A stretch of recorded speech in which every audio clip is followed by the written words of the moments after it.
नमस्कार दोस्तों, मैं आपका दोस्त आनंद शर्मा। जैसा कि आप जानते हैं हम एमपीपीएससी मेंस में पेपर 5 का अध्ययन कर रहे हैं और उसमें प्रशासनिक पारिभाषिक शब्दावली हम पढ़ रहे थे। प्रतिदिन हम 5 शब्द लेते हैं और उनसे जुड़े हुए वाक्य लेते हैं। हमने जितने भी अभी तक पारिभाषिक शब्दावली पे लेक्चर लिए हैं उनमें आपको प्रीवियस ईयर में पूछी गई शब्दावली से परिचित करवाया है और लगभग 5-6 दिन से लगातार हमने जो ये शब्द लिए हैं इसके बारे में हमने जाना है और उनको पढ़ा है। आज हम रिवीजन क्लास लेने वाले हैं, यानी 30 जुलाई से लेकर के 4 अगस्त तक जितने शब्द आपने पढ़े हैं मैं उनका रिवीजन करवाने वाला हूं आपका। ये बहुत महत्वपूर्ण क्लास है आपकी रिवीजन वाली। पिछले 6 दिन का इसमें कवर हो जाएगा। मित्रों, रिवीजन बहुत जरूरी है, बहुत जरूरी। जैसे प्राण शरीर के संचालन के लिए जरूरी, उतना जरूरी। आप रिवीजन नहीं करते हो तो आप भूल जाइए, बिल्कुल भूल जाइए तैयारी करना, कुछ नहीं बिना रिवीजन के। बस ज़्यादा बकवास ना करते हुए अब मैं पढ़ाना वो रिवीजन स्टार्ट करते हैं। फास्ट रिवीजन करेंगे। पहला शब्द 30 जुलाई को लिया था हमने एबेटमेंट। अबेटमेंट को बोला जाता है कमी या छूट या उपशमन, ठीक है। इसके बाद दूसरा शब्द हमने लिया था बैक डेटेड, यानी पूर्व दिनांकित, पहले की तारीख का। एबेट समाप्त करना या दूर करना, ठीक है। चौथा हमारा शब्द था बैकआउट, पीछे हटना या मुकर जाना। इसके बाद शब्द था हमारा बैकअप। बैकअप को बोलते हैं आपात आपूर्ति या पूर्ति कर। अब इनके शब्द देख लीजिए। यहाँ एबेंडोन का उदाहरण हमने लिखा है। ये एबेंडोन एक शब्द, हाँ भले यहाँ नहीं डाला है लेकिन इसका ये देख लेना, ये गलत अलग सेंटेंस इसमें मैंने लिख दिया था। देखो, the SECL had to abandon the flood affected coal mines. ACCL को बाढ़ प्रभावित कोयला खदानों को छोड़ना पड़ा। एबेंडोन यानी छोड़ना होता है, ठीक है, तो यह याद रखना आप। अगला है a back dated cheque is needed to adjust the advance, यानी अग्रिम के समय, एडवांस मतलब अग्रिम पहले देते हैं, अग्रिम के समायोजन यानी एडजस्ट के लिए पूर्व दिनांकित चेक की आवश्यकता है। यानी एक ऐसा चेक चाहिए जो पहले की डेट का हो, आज की तारीख से पहले की तारीख का हो। ऐसा चेक हमें लगेगा। क्यों लगेगा? क्योंकि हम अग्रिम का समायोजन करना चाहते हैं। अगला सेंटेंस है step are to be taken to abate pollution. Step कदम उठाने हैं, किसके लिए उठाना है? प्रदूषण समाप्त करने के लिए, ठीक है। बैकआउट अगला शब्द है और बैकआउट का हमारा सेंटेंस है the company backed out of the deal at the last time. Backed out ये पास्ट फॉर्म हो गई है ना, फ्रेजल वर्ब है। बैक्ड आउट पीछे हटना, ठीक है मित्रों, ये हो गया। और अब backup, suitable power backup of system is not available in computer lab, यानी जो एप्रोप्रिएट, सुटेबल, जो वांछित पूर्ति कर सिस्टम है, आपात आपूर्ति कर सिस्टम है ना, वो नहीं है। कहाँ नहीं है? कंप्यूटर लैब में नहीं है, तो उसको लगाया जाना चाहिए। तो ये था हमारा 30 जुलाई वाला। अब हम देखते हैं 1 अगस्त को कौन से शब्द हमने कवर किए थे। अरे जुलाई में तो 31 तारीख तक होती है ना। 31 को कौन कौन से लिए थे हमने? पहला शब्द लिया था बैलेट, यानी मतपत्र और मतदान दोनों, वर्ब भी है नाउन भी है ये। एबेट यानी दुष्प्रेरित करना, स्पेलिंग याद रखना, ABET, एबेट।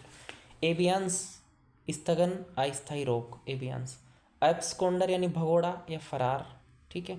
इसके बाद बार्गेन यानी सौदा करना, बार्गेन सौदा करना, ठीक है, वर्ब या सौदा नाउन। देखते हैं वाक्य क्या है। The member of the 10 member of the committee, 10 सदस्य किसके? समिति के। Will be elected by direct ballot, कैसे चुने जाएंगे? प्रत्यक्ष मतदान द्वारा।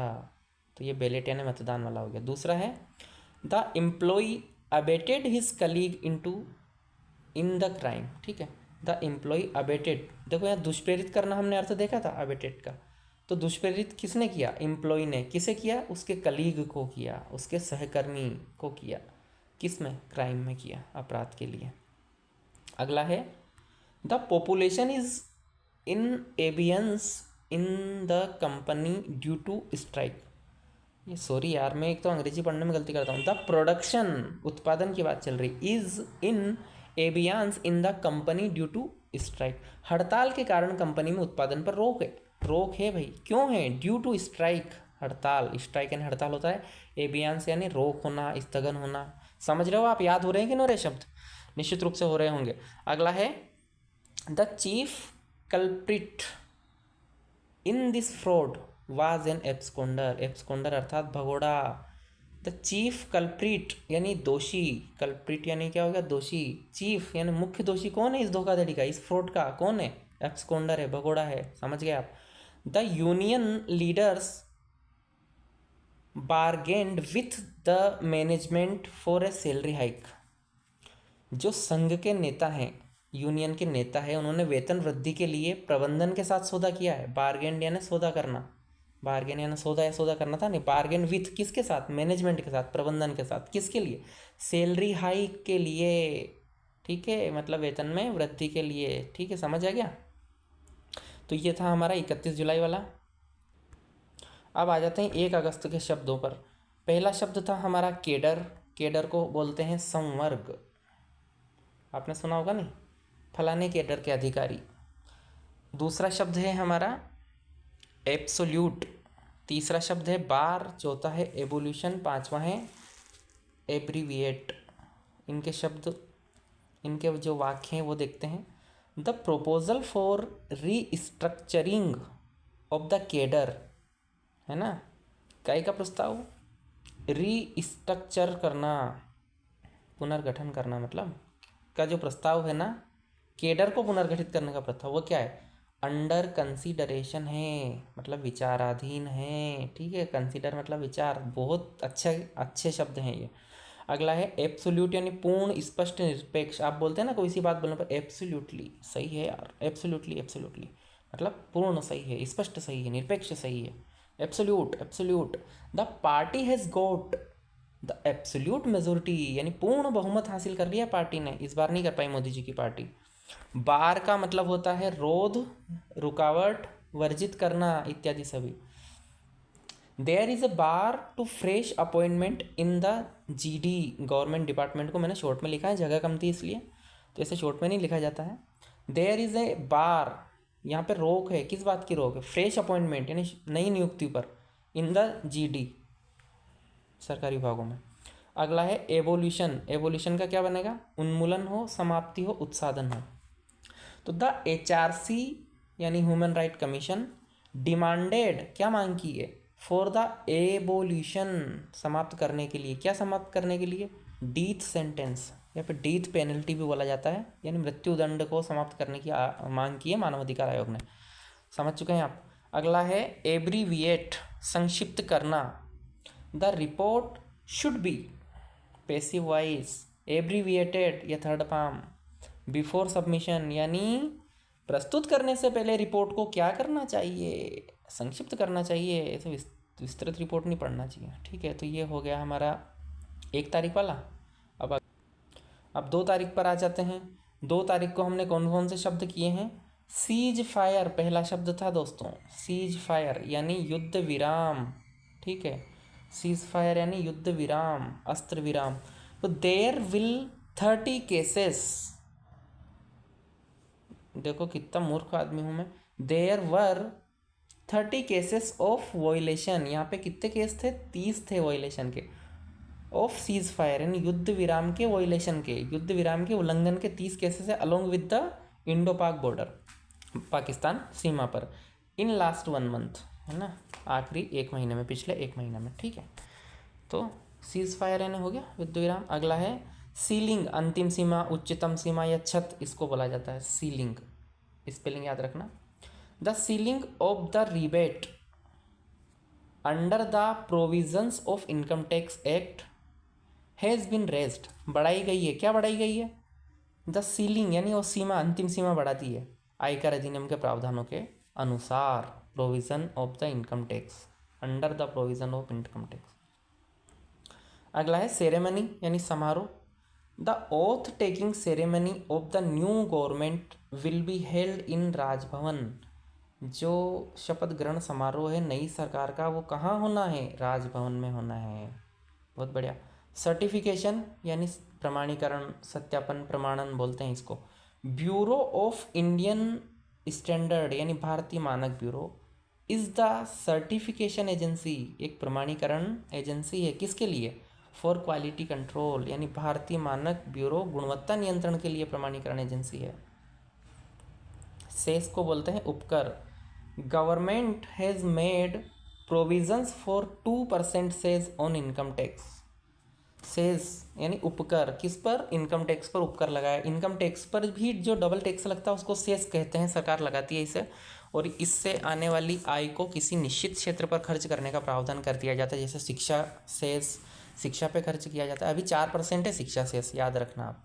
जितनी इनकम टैक्स बनती है ना उसका फिर से 4%, टैक्स का भी 4% देते हैं। और ये वही लोग देते हैं जिनकी आय एक निश्चित सीमा से ज़्यादा, जैसे अभी 25 लाख वार्षिक आय है, उन लोगों से ही सेस लिया जाता है मित्रों, हर किसी से नहीं।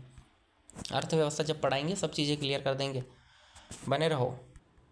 अब 3 अगस्त की पारिभाषिक शब्दावली पे मैं आ चुका हूँ, आ जाओ। कॉरपोरेशन, पहला शब्द दिख रहा है, मतलब निगम। फिर करेक्शन यानी सुधार, शुद्धि, शोधन। फिर है डेजिग्नेट यानी मनोनीत करना, नामित करना। फिर है डिटेक्शन यानी खोज या पता लगाना। फिर है डिसएग्रीमेंट यानी मतभेद या असहमति। चलिए देखते हैं एक एक करके इनके वाक्यों को। Municipal corporation are responsible for the maintenance of the road in their respective cities. यानी नगर निगम अपने अपने शहरों में सड़क रख रखाव के लिए जिम्मेदार है। कितने शब्द आपने पकड़े यहाँ से? मेंटेनेंस को पकड़ा, रख रखाव, रिस्पॉन्सिबल यानी जिम्मेदार, कॉरपोरेशन यानी कि निगम, ठीक है, अपने अपने शहरों में यानी there respective cities. Good good यार, बहुत सीख रहे हो आप लोग। अगला है करेक्शन। करेक्शन वाले में क्या है? Correction in the letter is much needed. इस पत्र में सुधार की बहुत आवश्यकता है। बहुत आवश्यकता है, बहुत, मेरे लेक्चर में सुधार की बहुत आवश्यकता है। हालांकि आप जानते हैं कि बंदा आपके लिए इतना कर रहा है कि बस अच्छा कंटेंट दिया जाए। गलतियां मैं करूँगा क्योंकि मैं गलतियों का पुतला हूँ, सुधारने की जिम्मेदारी आप पर है। बात ही यहीं ख़त्म हो जाती है। The media adviser has been designated as spoke person. जो मीडिया सलाहकार है ना, उनको क्या नामित किया गया है?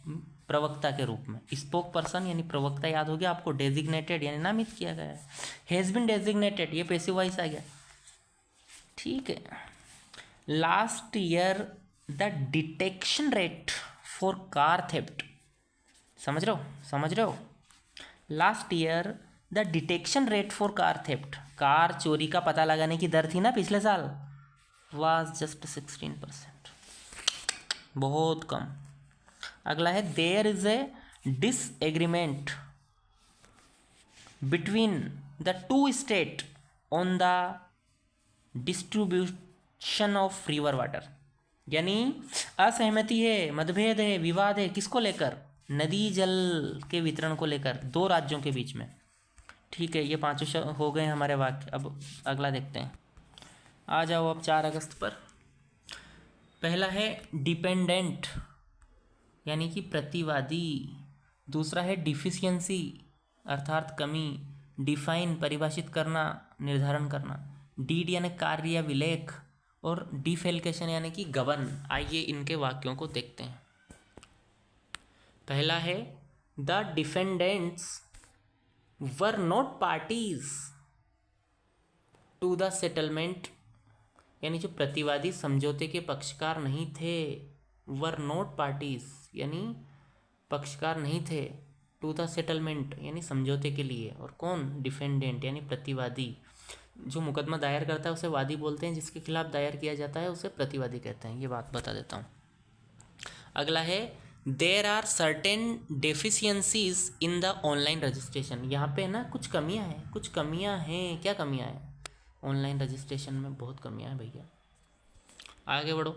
The term mental illness is difficult to define. बहुत कठिन है इसको परिभाषित करना, मानसिक बीमारी को। प्रत्येक व्यक्ति आज इस मानसिक बीमारी से पीड़ित है। प्रत्येक तो नहीं कह सकते, लेकिन अधिकांश, लगभग 70% मिल जाएंगे आपको भाई, है ना, बच के रहो। The officer is remembered for his good deed. क्यों याद किया जाता है ऑफिसर्स को? फॉर हिज गुड डीड्स, उनके अच्छे कामों के लिए, ठीक है। अगला है अ केस ऑफ डिफेल्केशन यानी गबन का मामला हैज़ बिन रजिस्टर्ड, दर्ज कर लिया गया है। किसके खिलाफ? ट्रेजरर के खिलाफ, कोषाध्यक्ष के खिलाफ। क्लियर है बात? ओके, तो ये 4 अगस्त की हो गई हमारी। तो दोस्तों आज की क्लास में हमने रिवीजन किया है पिछले दिनों का। आपको इसको बार बार देखना है और याद कर लेना है ना। इस बार 5वें पेपर में 10 नंबर का पूछा जाएगा। बहुत बहुत शुक्रिया। अपने सुझाव को कमेंट बॉक्स में डालिए और मुझे दिशा दीजिए। आपके लिए मैं कुछ कर पा रहा हूँ या नहीं, ऐसे ही समय पास कर रहा हूँ तो फिर मैं बंद करूँ ये सब, थोड़ा मुझे बता देना कृपा करके। बहुत बहुत धन्यवाद।